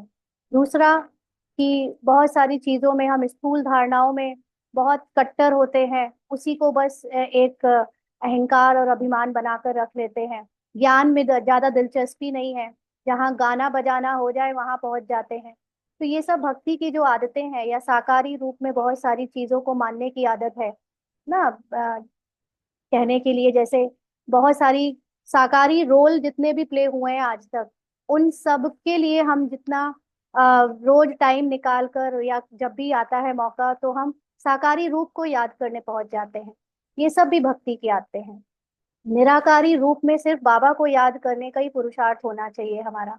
तो बहुत सारी ऐसी चीजें हैं। वो अलग बात है कि वो भी एक ड्रामा का पार्ट है और वो भी होना ड्रामा अकॉर्डिंग ठीक है, गलत सही कुछ भी नहीं होता। बट जो तीव्र पुरुषार्थी हैं वो अपना समय सिर्फ और सिर्फ निराकारी रूप और निराकारी ज्ञान के लिए, आत्मा के लिए ही समय निकालेंगे। बाकी चीजों से अपने को अलग करते जाएंगे। तो बाबा कहते हैं अभी जो कुछ सीखे हो वो सब बातें भूल जाओ, जीते जी हमारा बनो। ना जैसे अभी आज सपोज गुलजार दादी का स्मृति दिवस है। तो बाबा ने खुद कितनी बार कहा कि पहले साकार में तुम्हें सिखाया ताकि तुम्हारी भक्ति में जो साकारी देखने की आदत है वो तुम्हारी थोड़ी सी उसमें उसको भोजन मिलता रहे। फिर बाबा अव्यक्त हुए, गुलजार दादी के तन के द्वारा एक स्त्री के तन के द्वारा पुरुष की आवाज या पुरुष के जैसे मतलब ब्रह्मा बाबा और बाप दादा का कंबाइंड स्वरूप आया। तो हम थोड़ा सा उसमें दूर हुए बाबा से साकारी रूप में और अव्यक्त मिलन करने लगे। शरीर के भान में ही अव्यक्त मिलन करने लगे। लेकिन अब बाबा कहता है कि अब समय आ चुका है साकार और आकार दोनों को भूलने का। अब तुम्हारे अब मिलन बाबा से तभी होगा जब तुम खुद अव्यक्त होगे, जब तुम खुद अपने को निराकारी समझोगे, तब तुम्हें बाबा मिलन बनेगा। तो इसीलिए अभी जो फिजिकल रूप में बाबा मिलन करने जाते हैं उनमें से कईयों को लगता है कि बाबा मिलन हुआ, कईयों को लगता है नहीं हुआ। क्यों? क्योंकि उनको साकार की आदत है, अव्यक्त रूप में ही आदत है वैसी, आकार की आदत है। निराकार की आदत जिसको हो गई है उसको स्थूल मधुबन की भी जरूरत नहीं पड़ती। उसके लिए तो वो जहाँ है, जैसे बैठा है, जिस भी रूप में है, वो हर समय बाबा के साथ अपनी निराकारी रूप में बाबा मिलन करता है। तो इसलिए अभी वो पुराना सब भूलना है। अगर पुराना जीवन, पुराना ब्राह्मण बीके जीवन याद करते रहेंगे, उसी का गुणगान गाते रहेंगे, तो ये बिल्कुल वैसे ही जैसे हमारे घर में बूढ़े पुराने लोग होते हैं ना, वो अपनी पुरानी बातें करते रहते हैं, पुराने जीवन का गुणगान करते रहते हैं और प्रेजेंट में बस पुराना ही लेकर बैठे रहते हैं। ऐसे ही यहाँ पर भी एज अ ब्राह्मण हम पुराना पुराना बस याद करते रहते हैं। अभी प्रेजेंट में बाप में नहीं टिक रहे, आत्मा में नहीं टिक रहे, निराकार में नहीं टिक रहे। पुरुषार्थ हमको ये करना था, ना कि हमको फिजिकल रूप में पुरुषार्थ करना है कि फिजिकल में क्या क्या हुआ यज्ञ में, उसकी हिस्ट्री ज्योग्राफी डिस्कस करते रहे और इसी में समय बर्बाद कर दे। ना तो ये सारी चीजें समझनी है बहुत। इसमें कोई उसकी बात नहीं है कि कोई डिसरिगार्ड है, लेकिन सबसे बड़ा रिगार्ड भगवान को हम तब देते हैं जब वो जो पढ़ाने आया है हम उसको धारण करें, हम उसके जैसा बने। तो भगवान हमको निराकारी बनाने आया और हम साकारी बन के उसके गुणगान करते रहे भक्तों की तरह, आकारी रूप में ही उससे मिलन बनाते रहे, तो भी हम कम हैं। जब तक हम उसके जैसा नहीं बन जाते हम उसको सबसे ज्यादा रिगार्ड नहीं दे रहे हैं। हमारे पुराने जितने भी अच्छे पुरुषार्थी थे उन्होंने निराकारी रूप का अभ्यास करके बाबा को सबसे ज्यादा रिगार्ड दिया। तो हम उनका सिर्फ गुणगान नहीं करें लेकिन हम उनके समान बने, तब हमारा रिगार्ड उनके लिए भी है और बाबा के लिए भी है। ना तो हमें निराकारी रूप में ही स्थित रहना है, एक बाप को ही याद करना है। बाबा कहते हैं गृहस्थ व्यवहार में रहते भी युक्ति से चलना है। रोल प्ले होता रहे, एक्शन सब होते रहे, लेकिन अंदर से निराकारी स्थिति में रहो। उनका तो है ही हठ योग, तुम हो राजयोगी। घर वालों को भी ऐसी शिक्षा देनी है ना, डायरेक्टली नॉलेज मुरली की नहीं सुनानी, लेकिन आप जो धारण कर रहे हो, जो समझ रहे हो, वो उनको समझा सकते हैं। तुम्हारी चलन को देख ऐसा फॉलो करें। कभी आपस में लड़ना झगड़ना नहीं है। अगर लड़ेंगे तो और सब क्या समझेंगे, है ना। घर वाले सबसे बड़े सर्टिफिकेट होते हैं। जब तक घर वाले आपसे संतुष्ट नहीं हुए हैं तब तक आपको पूरी तरह संतुष्टता नहीं मिल सकती, क्योंकि वो घर वाले हमारे रोल के कमी कमजोरी और हर चीज को जानते हैं। और अभी हम चाहे कितना भी बदले लेकिन वो पुरानी कमजोरी को बार बार याद करके हमें हमारे अंदर पुराना संस्कार इंस्टिगेट करते ही रहते हैं। तो हम लोग अगर उनसे प्रभावित होते रहेंगे, क्योंकि वो हमारे पुराने कैरेक्टर के संबंधी हैं, तो इसलिए उनका और पुराने कैरेक्टर का जो संबंध है उसमें भी अगर कुछ हो रहा है तो हमें अपने आप को उससे डिटैच रखना है। क्योंकि अगर हम उनसे लड़ेंगे या कभी पार्ट में लड़ाई हो गई ड्रामा अनुसार, तो वो समझेंगे, वो तो आपसे कहेंगे कि आप में तो अभी भी बहुत क्रोध है, आप तो अभी भी ऐसे हो, तो वो आपका ज्ञान क्यों सुने, है ना। तो ऐसे में अपने को न्यारा कर लेना है उनसे, और अपने ज्ञान को और धारण करना है और योग बल की शक्ति जमा करनी है, ताकि हमारे कैरेक्टर में पुराना संस्कार खत्म हो जाए। क्योंकि पुराने संस्कार ड्रामा अनुसार आते तो हैं, लेकिन वो हमेशा नहीं रहेंगे। जैसे जैसे आपकी सोल कॉन्शियसनेस बढ़ हो जाएगी, पुराना कैरेक्टर ओवर हो जाएगा, तब वो समझ पाएंगे और उनको आप में बड़ा परिवर्तन दिखेगा। तब तक के लिए धैर्यता रखनी पड़ती है। तो बाबा कहते हैं तुम्हारे में कोई भी विकार ना रहे, रोल में जो कमी कमजोरी है वो दिखनी भी बंद हो जाए, लेकिन वो अभी ऐसे नहीं होती खत्म कि ऊपर से कोशिश करो कि क्रोध ना आए, ऊपर से कोशिश करो कोई गलती ना हो, लेकिन आप बार बार अपने को आत्मा समझो, बार बार कैरेक्टर से न्यारा समझो, तो फिर धीरे धीरे कैरेक्टर चेंज होने लगता है। बाबा कहते हैं मनुष्यों की बुद्धि को चट करने वाला है बाइस्कोप सिनेमा, यह जैसा एक एक हेल है, वहां जाने से ही बुद्धि चट हो जाती है। अब देखो, एक तरफ से बाइस्कोप ने ही हम इस दुनिया को तमो प्रधानता में डाला है, और दूसरी तरफ से बाइस्कोप ही हमको ड्रामा समझने में मदद भी कर रहा है। अगर बाइस्कोप नहीं होता, बाबा कहते हैं ना ये ड्रामा नाटक जैसे तुम लोग देखते हो बिल्कुल वैसे ही समझो, अगर नहीं देखा होता तो क्या आज समझ पाते। लेकिन तमो प्रधानता की एक्सट्रीम तक ले जाने में इस बाइस्कोप ने हेल्प करी है, क्योंकि वो तमो प्रधानता से ही तो फिर सतो प्रधानता का जन्म होगा। अगर तमो प्रधानता तक ड्रामा पहुंचेगा नहीं तो सतो प्रधान टाइम कैसे आएगा। तो ये एक जैसे हेल है। बाबा कहते हैं वहां जाने से ही बुद्धि चट हो जाती है। दुनिया में कितना गंद है। एक तरफ गवर्नमेंट कायदे पास करती है कि 18 वर्ष के अंदर कोई शादी ना करे, फिर भी ढेर की ढेर शादियां होती रहती हैं। ये सब तो ड्रामा के अंदर पार्ट की बातें हैं जो कि ऑलरेडी फिक्स्ड है, नूंद है। इसमें हम अगर ये सोचे कि ये ना हो, नहीं होता, तो इट्स नॉट पॉसिबल, ये सब तो अपने आप हुआ है। तो बाबा कहते हैं कच्छ यानी गोद में बच्चे को बिठाए शादी कराते रहते हैं, यानी छोटे छोटे 5-5 साल के, 10-10, 8-8 साल के बच्चे को शादी करा देते हैं। एक छोटी सी बच्ची, एक छोटा सा बच्चा, पहले ऐसे होता था ना। तो अभी तुम जानते हो बाबा हमको इस छीछी दुनिया से ले जाते हैं, हमको स्वर्ग का मालिक बनाते हैं। बाप कहते हैं नष्टो मोहा, बन जाओ, सिर्फ मुझे याद करो। इसीलिए ड्रामा में, कैरेक्टर में, किसी के भी अपने या दूसरों के कुछ भी हुआ हो, उससे अपना मोह नष्ट कर दो, वो तुम हो ही नहीं। जब वो तुम उससे अपना ध्यान हटा दोगे, अपना मोह नष्ट कर दोगे, तब तो तुम बाबा को याद कर पाओगे। बार बार कैरेक्टर के बारे में सोचोगे तो बाबा तक पहुंचोगे कैसे। तो बाबा कहते कुटुंब परिवार में रहते हुए मेरे को याद करो, कुछ मेहनत करेंगे तब तो विश्व का मालिक बनेंगे। बाप कहते हैं मामेकम याद करो और आसुरी गुण छोड़ो। तो कैरेक्टर में भी ऊपर से जो जितना हो सके छोड़ते जाना है। अपने जो हल्के संस्कार जो ऊपर के हैं वो तो सब बदलते जाने हैं, लेकिन अगर कोई संस्कार आपके अवेयरनेस के अभाव में आ गया, जो आपको पता भी नहीं चला वो कब हो गया, उसके लिए ड्रामा का जो नियम है वो याद रखना कि वो ड्रामा अनुसार हुआ है ना, इसलिए उसमें भी फंसना नहीं है, तुरंत बिंदु लगानी है, फुल स्टॉप लगाना है उसको। रोज रात्रि को अपना पोता मेल निकालो, यह तुम्हारा व्यापार है, यह विरला कोई व्यापार करे। यानी अटेंशन रखो हर समय, सिर्फ रात की बात नहीं है अब तो हर समय आपको अटेंशन रखना है, हर समय व्यापार में रहना है। 1 सेकंड में कंगाल को सिरताज बना देते हैं, यह जादू ठहरा ना। इस लाइन का मीनिंग बहुत गहरा है। 1 सेकंड लगता है अपने को निराकारी संपूर्ण आत्मा समझने में, और जब आप संपूर्ण आत्मा समझते हो तो आप क्या बन गए, सिरताज बन गए। और अभी अभी हम अपने को कैरेक्टर समझ रहे थे, उफ ये कैरेक्टर कितना गरीब है, उफ ये कैरेक्टर कितना क्रोधी है, इरिटेटेड है, या कामी है, या कुछ भी, है ना, इच्छा वाला है। और 1 सेकंड लगा अपने को वो संपूर्ण आत्मा समझ लेने में और आप सिरताज बन गए। यानी कंगाल से सिरताज सिर्फ 1 सेकंड में। ये जादू हुआ ना। लोग मंत्र देते हैं, लोग कुछ और करते हैं कि कुछ पुराना आपका नया में चेंज हो जाए। यहाँ हमारा पुराना कैरेक्टर नए में, नई स्मृति में 1 सेकंड की याद में चेंज हो जाता है। तो ऐसे जादूगर का तो हाथ पकड़ लेना चाहिए, जो हमको योग बल से पतित से पावन बनाते हैं। दूसरा कोई बना ना सके, गंगा जी से कोई पावन बन नहीं सकता, है ना। तुम बच्चों में अभी कितना ज्ञान है, ज्ञान से, अपने ट्रुथ की नॉलेज से हम पावन बनते हैं। तुम्हारे अंदर खुशी होनी चाहिए, बाबा फिर से आया हुआ है।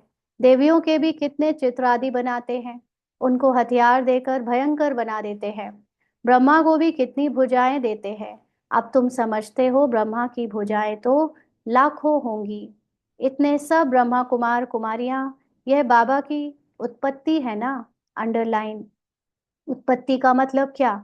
बाबा ड्रामा अनुसार बाबा यानी भगवान का जब नॉलेज आना था तो इतने सारे बच्चों को वो नॉलेज विस्तार में फैलना था, मिलना था, तो वो सब बाबा के संकल्प की रचना है। तो प्रजापिता ब्रह्मा की इतनी भुजाएं हैं ना, क्योंकि बाहर का वर्ल्ड अंदर के सूक्ष्म संकल्पों का मैनिफेस्टेशन है। तो जितना जितना हम अपने अंदर शुभ संकल्पों की, सतो प्रधान संकल्पों की सेना खड़ी करते जाएंगे, उतना पुरानी जो सेना है नेगेटिव संकल्पों की, 63 जन्म के कमी कमजोरियों के संकल्प की, वो खत्म होती जाएगी या वो चेंज होती जाएगी। वो तमो से या रजो से वो सतो में चेंज होती जाएगी। तो ये सूक्ष्म में जो हमारे अंदर परिवर्तन होता है हमारी स्थिति का, उससे बाहर ब्रह्मा कुमार कुमारी बच्चे या बाबा फिजिकल रूप में बहुत सारे बनते जाते हैं। तो ये भी हमारे हाथों में है ना। एक तरफ से है कि आप फिजिकल रूप में किसी को ज्ञान देने जाओ, कोर्स कराओ, और उनको ज्ञान के लिए सभाएं कराओ, हजारों का सेमिनार कराओ, तब उसमें से कोई ब्रीके बनकर बनता है या कोर्स करता है। और एक है कि आपके अंदर जो तमो रजो की संस्कार है, संकल्प है, उनको सतों में चेंज करते जाओ, तो बाहर की सेवा वैसे ही दिखनी शुरू हो जाती है। बाहर फिर निमित्त फिजिकल सेवा के लिए दूसरे भाई बहन दिखेंगे, लेकिन एक्चुअली वो आपकी सूक्ष्म रूप की सेवा के कारण बाहर वो कर रहे हैं। तो ये दोनों ही सेवाओं का अपना इम्पोर्टेंस है, लेकिन सूक्ष्म सेवा वाले बिना मेहनत के बाहर बड़ी सेना क्रिएट कर लेते हैं, और स्थूल में एक एक के लिए मेहनत करनी पड़ती है, लेकिन वो भी पार्ट अनुसार होती है। तो बाबा कहते हैं अब तुम हो रूप बसंत, तुम्हारे मुख से सदैव रत्न निकलने चाहिए। रूप माना डॉट बिंदु आत्मा, बसंत माना विस्तार, यानी तुम्हारे अंदर पूरे नॉलेज का विस्तार है। तो अभी तुम ड्रामा अनुसार सारी नॉलेज रखते हो, तो इसीलिए सदैव मुंह से ज्ञान नॉलेज की रतन निकलने चाहिए। सिवाय ज्ञान रतन और कोई बात नहीं। इन रत्नों की कोई वैल्यू कर नहीं सकते। बाप कहते हैं मन बना भव, बाप को याद करो तो देवता बनेंगे। अच्छा मीठे मीठे सिकीलदे बच्चों प्रति माता पिता बाप दादा का याद प्यार और गुड मॉर्निंग। रूहानी बाप की रूहानी बच्चों को नमस्ते। हम रूहानी बच्चों की रूहानी बाप दादा को याद प्यार, गुड मॉर्निंग और नमस्ते बाबा, शुक्रिया, थैंक यू बाबा। आज बाबा की रात्रि क्लास भी है, 11 मार्च 1968 की। बाबा ने कहा तुम्हारे पास प्रदर्शनी का उद्घाटन करने के लिए बड़े बड़े लोग आते हैं। वह सिर्फ इतना समझते हैं कि भगवान को पाने के लिए इन्होंने यह अच्छा रास्ता निकाला है। जैसे भगवान की प्राप्ति के लिए सत्संग आदि करते हैं, वह वेद पढ़ते हैं, वैसे यह भी इन्होंने एक अच्छा रास्ता लिया है। बाकी यह नहीं समझते कि इन्हों को भगवान पढ़ाते हैं। सिर्फ अच्छा कर्म करते हैं, पवित्रता है, और भगवान से मिलाते हैं। इन देवियों ने अच्छा रास्ता निकाला है बस। जिनसे उद्घाटन कराया जाता है वह तो अपने को बहुत ऊंच समझते हैं। कोई बड़े बड़े आदमी बाबा के लिए समझते हैं कि है कोई महान पुरुष, उनसे जाकर मिले। बाबा तो कहते हैं पहले फॉर्म भर कर भेजो, यानी उसको पहले मिनिमम ज्ञान दो कि आत्मा परमात्मा क्या है, और जब उसको अपने पर ये निश्चय हो कि वो आत्मा है, और ये निश्चय हो कि परमात्मा आया हुआ है, ब्रह्मा के तन में आया हुआ है, तब जाकर उसे यहाँ भेजो। पहले तो तुम बच्चे उनको बाप का पूरा परिचय दो। परिचय बिगर यहाँ क्या आकर करेंगे? क्योंकि बेसिकली जब देह भान में होते हैं तो ये एक्सपेक्ट करते हैं कि आप उनको सम्मान दो, आप उनको ऊंचे कुछ बड़े रूप में सुख सुविधाएं या उनका कुछ वो करो, उनके ईगो को और बढ़ाओ। और यहाँ तो निराकार बैठा है, निराकार जो खुद ही निरहंकारी है, वो दूसरों का अहंकार कैसे बढ़ाए, कैसे उसको शारीरिक रूप का सम्मान दे? वो तो बच्चे बच्चे कहकर प्यार से उसको बिल्कुल अपना बच्चा जैसे किया जाता है उसके साथ वैसे करने लगेंगे, तो उनको तो वो अजीब सा लगेगा, है ना। इसीलिए बाबा कहते हैं कि परिचय बगैर वो यहाँ आकर क्या करेंगे? शिव बाबा से तो तब मिल सकेंगे जब पहले पूरा निश्चय हो। अगर उन्हें बीच का ब्रह्मा दिख गया तो उन्हें कैसे वो बाबा से जो मिलना है वो कैसे मिलेगा? ब्रह्मा देखा उन्होंने, शरीर देखा, तो शरीर का तो शरीर के साथ कनेक्शन हुआ, आत्मा का परमात्मा के साथ कनेक्शन तो नॉलेज से होता है। तो बगैर पहचान मिलकर क्या करेंगे? कई साहूकार आते हैं, समझते हैं हम इन्हें कुछ देवें, क्योंकि आदत होती है ना कई लोगों को कि हमारे पास पैसा है तो जहाँ जाएंगे वहां कुछ चढ़ा के आ जाएंगे। तो बाबा कहते हैं गरीब कोई 1 रुपया देते हैं, साहूकार 100 रुपया देते हैं। गरीबों का 1 रुपया वैल्यूबल हो जाता है क्योंकि वो नॉलेज से देते हैं, और साहूकार तो अपनी ईगो के कारण देते हैं।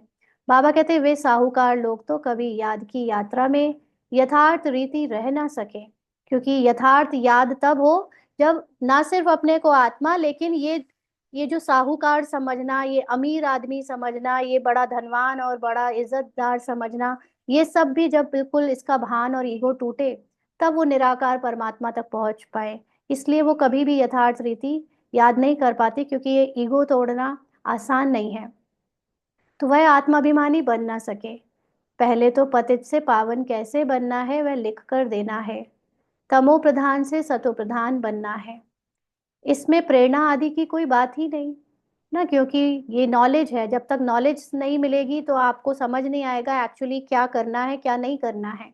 तो इसलिए प्रेरणा से काम नहीं चलेगा, प्रॉपरली इसकी नॉलेज भगवान देता है। बाप कहते हैं मामेकम याद करो तो जंक निकल जाए। प्रदर्शनी आदि देखने आते हैं, परंतु फिर 2-3 बारी आकर समझें, तब समझना चाहिए कि इनको कुछ तीर लगा है। नहीं तो वो एक बार कितना भी समझा दो, उन्हें कुछ सब ऊपर से जैसे निकल जाता है या सब भूल जाते हैं। तो देवता धर्म का है, इसने अच्छी भक्ति की है, भले कोई को अच्छा लगता है परंतु लक्ष्य को पकड़ा नहीं है। माना अपने को सोल कॉन्शियस बनाना है, उसने अभी तक इस चीज पर पुरुषार्थ शुरू नहीं किया है, तो वह किस काम का? यह तो तुम बच्चे जानते हो, ड्रामा चलता रहता है। जो कुछ चल रहा है बुद्धि से समझते हैं क्या हो रहा है। तुम्हारी बुद्धि में चक्र चलता रहता है, माना हर समय ड्रामा है, ये ड्रामा है, ऐसा याद रहता है, रिपीट होता रहता है। जिन्होंने जो तुम्हारी बुद्धि में चक्र चलता रहता है, रिपीट होता रहता है।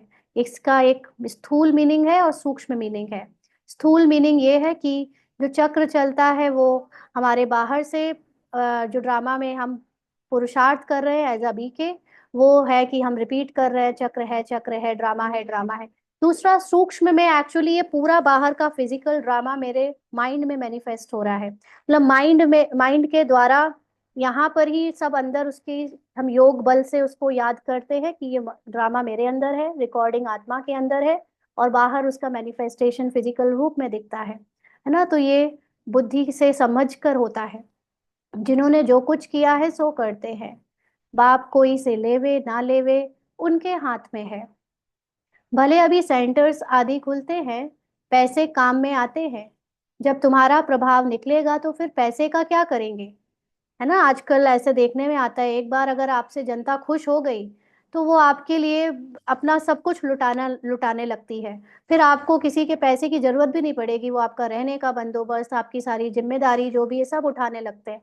तो फिर ये सब पैसे अभी जो इतना लेने देने का जो मांगने का चलता है, भंडारी का चलता है, उसका भी जरूरत ही नहीं पड़ेगा। सब बना बनाया अवेलेबल कराते रहेंगे लोग।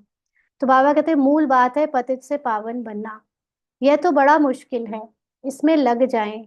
हमको तो बाप को याद करना है। सबसे बड़ी बात है पहले खुद के लिए सोल कॉन्शियस बनना। दुनिया को हम बनाए नहीं बनाए वो तो बहुत इजी है कि हम स्थूल सेवा से या स्थूल भाषण से लोगों को सुनाते हैं। क्या हम खुद सोल कॉन्शियस पूरी तरह बने हैं? ये सबसे बड़ी मुश्किल बात है। अगर इसमें लग जाए तो बाबा कहते हैं सबसे ऊंचे चले जाए। तो हमको तो बाप को याद करना है। रोटी खावे और बाप को याद करें।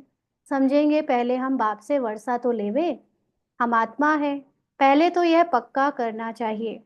ऐसे जब कोई निकले तब तीखी दौड़ी पहन सके। वास्तव में तुम बच्चे सारे विश्व को योग बल से पवित्र बनाते हो, तो कितना बच्चों को नशा रहना चाहिए। अंडरलाइन, बच्चे हम लोग जो योग बल से दुनिया को पवित्र बना रहे हैं, वो ऐसा नहीं कि हम लोगों को मेडिटेशन सिखा रहे हैं इसीलिए पवित्र बन रही है दुनिया। योग बल से पवित्र बनाने का मतलब है जितना जितना मैं आत्मा अपनी मूल स्थिति में लौटती जा रही हूँ, जितना मैं सोल कॉन्शियस बनती जा रही हूँ, मेरे अंदर जो अभी तक मैंने संकल्पों से बाहर का वर्ल्ड ड्रामा अनुसार सतो रजो तमो तक मैनिफेस्ट किया था, अब वापस मैं उसको अपने सतो प्रधान संकल्पों में लौटा रही हूँ। तो इससे दुनिया पवित्र बन गई। तो ये हर एक के लिए अपनी अपनी दुनिया की पवित्र बनाने की जिम्मेदारी है। कोई ऐसा नहीं कि वो बाहर के लोग, बाबा के ब्रह्मा कुमारी 20-25 लाख लोग सेवा में लग जाएंगे तो वो इसलिए बदल जाएगी। वो दिख रहा है कि वो लोग सिखा रहे हैं और बदल रहे हैं, लेकिन वो एक्चुअली सूक्ष्म में हम में से किसी किसी के अंदर हो रहा है। सबके नहीं, लेकिन जो सूक्ष्म में जा चुके हैं उनके अंदर हो रहा है। उनकी अंदर की स्मृति और पुराने संस्कार संकल्प सतों में चेंज हो रहे हैं, इसलिए बाहर हो रहा है, इसलिए बाहर दिख रहा है। तो बाबा कहते हैं मूल बात है ही पवित्रता। यहाँ पढ़ाया भी जाता है और पवित्र भी बनना होता है। स्वच्छ भी रहना है, यानी ऊपर से साफ सुथरा भी रहना है शरीर और रोल में। अंदर में और कोई बात याद नहीं रहनी चाहिए। बच्चों को समझाया जाता है। अच्छा, सिर्फ बाहर की बात नहीं, स्वच्छ का मतलब अंदर भी स्वच्छ रखना है, यानी अपने माइंड में किसी के रोल के लिए कोई गलतियां, कोई कमजोरी की बातें, शरीर की रोल की बातें याद नहीं रखनी है। तो बच्चों को समझाया जाता है अशरीरी भव। यहाँ तुम पार्ट बजाने आए हो। अभी को अपना सभी को अपना अपना पार्ट बजाना ही है। यह नॉलेज बुद्धि में रहनी चाहिए। इसलिए सबके पार्ट बजाते हुए आत्माएं सब निर्दोष हैं, क्योंकि उनको पार्ट दिया है ड्रामा ने, तो वो सब बजाने के लिए मजबूर है। सीढ़ी पर भी तुम समझा सकते हो, रावण राज्य है ही पतित और राम राज्य है पावन। फिर पतित से पावन कैसे बने, ऐसी ऐसी बातों में रमण करना चाहिए। इसको ही विचार सागर मंथन कहा जाता है। 84 का चक्र याद आना चाहिए। बाप ने कहा है मुझे याद करो, ये है रूहानी यात्रा। बाप की याद से ही विकर्म विनाश होते हैं। उन जिस्मानी यात्राओं से और ही विकर्म बनते हैं। कैसे बनते हैं? बाहर की तीर्थ यात्राओं पे आप जाते हो, बाहर की जो दूसरे जिस्मानी मंदिरों में या उन जगह पे जाते हो, तो कैसे विकर्म बनते हैं? अगर आप अपने को भक्त समझकर या नीचे देह समझकर वहां पर जाकर माथा टेकते हो, तो मतलब आपकी मेमोरी और ही ज्यादा देह भान की तरफ चली जाती है। एक तरफ बाबा आपको सिखा रहा है आप आत्मा हो, आप आत्मा हो, आप ऊंची आत्मा हो, आप श्रेष्ठ आत्मा हो, आप देवता कुल की आत्मा हो। दूसरी तरफ आप जा जाके देवताओं के सामने मस्तक टेक रहे हो, भोग लगा रहे हो, प्रसाद चढ़ा रहे हो, जो भी कर सकते हो दान पुण्य वो कर रहे हो। तो ये विकर्म बन रहे हैं। विकर्म का मतलब आप खुद देह भान में लौट रहे हो।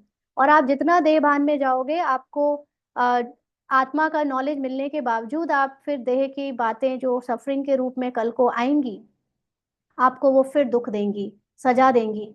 तो ये है जिस्मानी यात्रा को से में जाकर विकर्म बनाना। लेकिन अगर आपको जाना पड़ रहा है फैमिली के साथ लौकिक में या कहीं पे भी, बट आप अपनी आत्मा में स्थित रहो, आप अपने को ये नहीं भूलो कि आप इतने श्रेष्ठ महान आत्मा हो, तो फिर वो विकर्म नहीं कहलाएगा। लेकिन इस भावना से जा रहे हो कि मैं तो तीर्थ और चारों धाम की यात्रा कर रही हूँ, मैं तो शरीर हूँ, तो आपका वो विकर्म बनता है। बाबा कहते बोलो यह ताबीज है, इनको समझेंगे तो सभी दुख दूर हो जाएंगे। ताबीज पहनते ही हैं दुख दूर होने के लिए। तो ऊपरी ताबीज से तो सारे दुख दूर नहीं होते, लेकिन ज्ञान की ताबीज पहन ले, अपने आत्मा के सत्य स्वरूप की ताबीज पहन ले, तो दुख दूर हो जाएंगे कैरेक्टर के।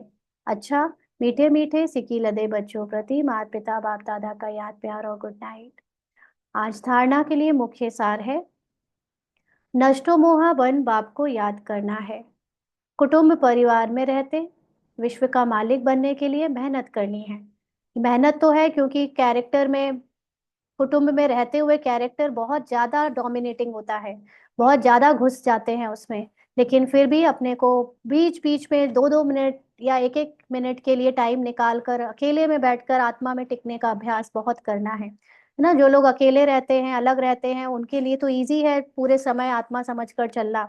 लेकिन जो लोग पूरे समय कोई ना कोई स्थूल या लौकिक जिम्मेदारियों से घिरे हुए हैं, व्यक्तियों से घिरे हुए हैं, उनके लिए अपनी साइलेंस आत्मा में टिकने के लिए थोड़ी मेहनत ज्यादा है। लेकिन फिर उनको नंबर भी ज्यादा है ना। क्यों? क्योंकि इतनी परिस्थितियां होते हुए भी आप आत्मा में टिक पा रहे हो, माना आपका तगड़ा पुरुषार्थ हो रहा है। कोई परिस्थिति ना हो तब आत्मा में टिको, तो कोई बड़ी बात नहीं है। जितनी विपरीत परिस्थितियां हो, उतना आप उसमें आत्मा का अटैक कर पाओ, उतने बड़े धुरंधर आप निकलोगे ना। तो एक अच्छा प्लेयर, एक अच्छा गेमर कब होता है? जब जितने ज्यादा दुश्मनों को वो हराए, तो या प्लेयर उल्टे प्लेयर्स को हराए। तो इसलिए घर गृहस्थ में रहने वालों के नंबर ज्यादा हैं, अगर वो आत्मा समझकर रह पाते हैं तो। और अवगुणों को छोड़ते जाना है। छोड़ते जाने का मतलब आप कहोगे कि मैं ऊपर से छोड़ दूं, तो छोड़ सकते हो, तो बिल्कुल छोड़ देना है। लेकिन जो अवगुण ऊपर से नहीं छूट पा रहे हैं, आपकी चाहते हुए भी नहीं छूट पा रहे हैं, उनके लिए आप उन अवगुणों से अपनी पहचान बनाना बंद कर दो, कि वो आप हो, कि वो आप कर रहे हो, वो कैरेक्टर आप हो ही नहीं, उससे न्यारे हो जाओ। तो आपके लिए वो अवगुण छूट जाते हैं। अपनी ऐसी चलन रखनी है जो सब देखकर फॉलो करें। कोई भी विकार अंदर ना रहे, यह जांच करनी है। तो हमारे लिए कैरेक्टर में चलन अच्छी होनी चाहिए, तभी दूसरे लोग फॉलो करेंगे। इसके लिए ऊपर से भी अच्छा रखें, और अगर कभी कोई ऊपर नीचे गलती हो भी रही है कैरेक्टर में ड्रामा अनुसार, तो भी आप उसका बिल्कुल भी अपने ऊपर ब्लेम मत लेना। उसको ड्रामा को सौंप कर, बाबा को बताकर अपने सत्य में टिक जाना, तो दूसरे लोग भूल जाएंगे आपका वो चाल चलन। ये गारंटी है। अगर आप पश्चाताप और गिल्ट और ग्लानि में रहते हो ना, तो सामने वाला उसका ब्लेम आपको देता रहता है। आप अपनी तरफ से भूल जाओ तो सामने वाला भी भूल जाता है। तो इसलिए कोई भी विकार अंदर ना रहे, यह जांच करनी है। अपने पार्ट की कमजोरी या दूसरों के पार्ट की कमजोरी को भी अंदर नहीं रखना, बाबा को सौंप कर उससे फ्री हो जाना। आज का वरदान है, डबल सेवा द्वारा अलौकिक शक्ति का साक्षात्कार कराने वाले विश्व सेवाधारी भव। डबल सेवा द्वारा अलौकिक शक्ति का साक्षात्कार कराने वाले विश्व सेवाधारी भव। जैसे बाप का स्वरूप ही है विश्व सेवक, ऐसे आप भी बाप समान विश्व सेवाधारी हो। शरीर द्वारा स्थूल सेवा करते हुए मनसा से विश्व परिवर्तन की सेवा पर तत्पर रहो। एक ही समय पर तन और मन की इकट्ठी सेवा हो। जो मनसा और कर्मणा दोनों साथ साथ सेवा करते हैं, उनसे देखने वालों को अनुभव व साक्षात्कार हो जाता है कि यह कोई अलौकिक शक्ति है। इसलिए इस अभ्यास को निरंतर और नेचुरल बनाओ। मनसा सेवा के लिए विशेष एकाग्रता का अभ्यास बढ़ाओ। तो हम सबको एक फिजिकल सेवा तो सभी को मिली है।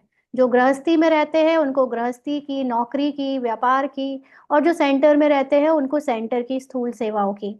लेकिन दूसरी सेवा है अपने मन से अपने को आत्मा समझ, निराकार परमात्मा के साथ कंबाइंड रखने की, ज्ञान का चिंतन करने की।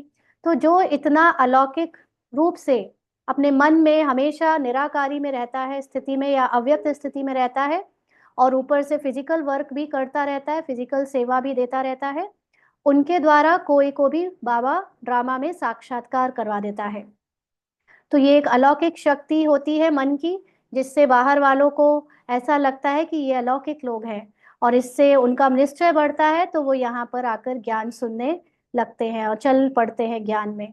तो ऐसा अभ्यास हमें निरंतर और नेचुरल का बनाना है, लेकिन उसके लिए पहले एकाग्रता को बढ़ाने की जरूरत है।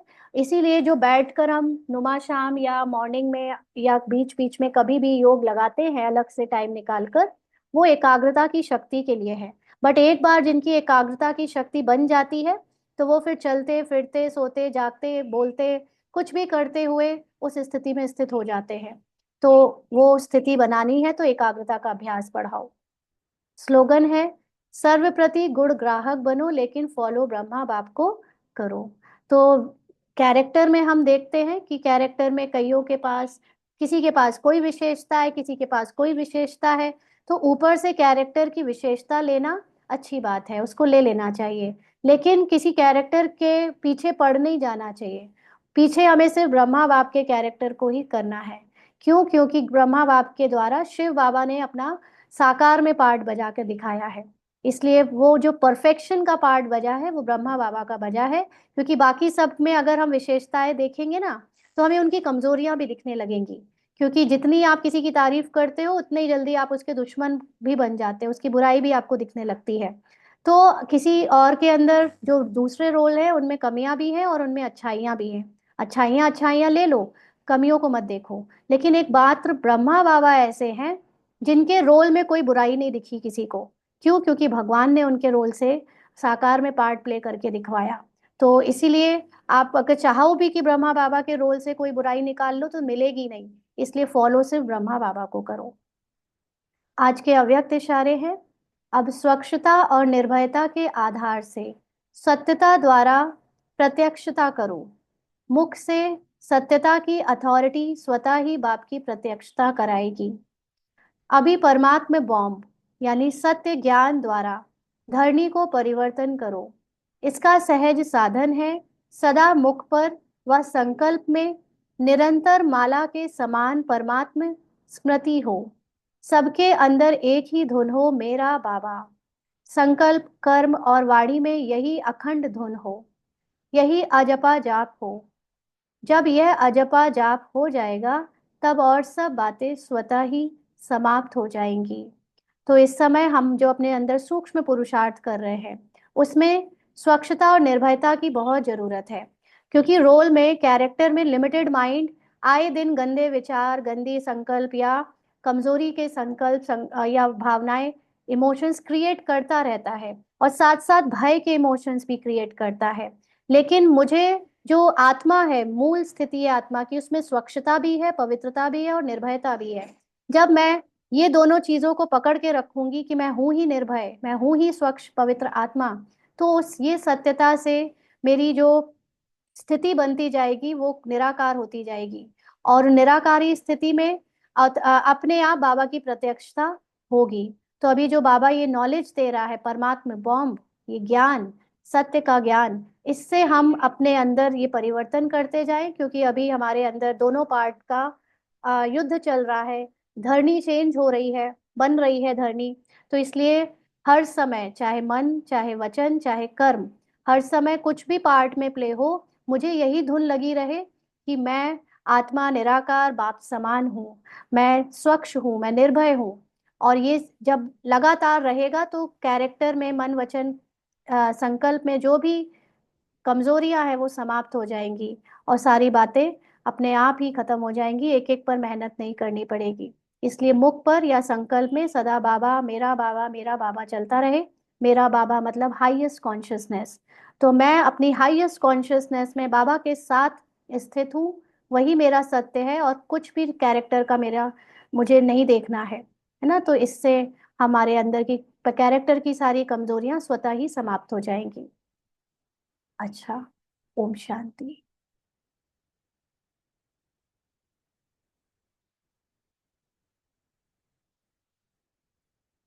आप में से कुछ लोग